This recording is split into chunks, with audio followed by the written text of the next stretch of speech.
Despite a ceasefire technically still in place, the United States and Iran exchanged attacks overnight. The fighting comes as President Trump spoke exclusively to Meet the Press moderator Kristen Welker about why the war has not ended yet. NBC's Monica Alba is traveling with the president near his New Jersey estate. Monica, good morning.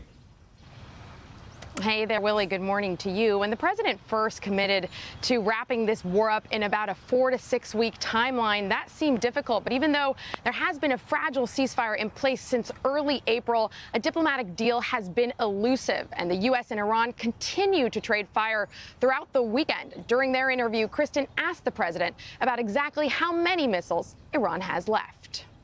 Do you know how many missiles? They have burned, yes, exactly. How many? I don't want to tell you. Can you give me a ballpark? But they have some left. No, but I know almost to the number, and we know where they are too, and we know where their drones are, and we know where their drone factories are. Most of the drone factories have been knocked out. Most of the launching pads have been knocked out, and most of the missile manufacturing areas have been knocked out. But they still have capacity.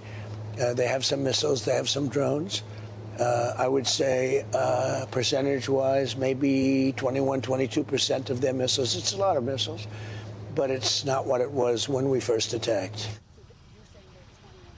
And Willie, remember that President Trump hasn't taken restarting major combat military operations again off the table. He said Friday that the U.S. will come out of Iran very quickly at some point, whether it's with a peace deal or whether it's, quote, through the very tough way. But also he suggested that the current naval blockade could be in place through Labor Day. Willie. Monica Alba traveling with the president. Monica, thanks so much.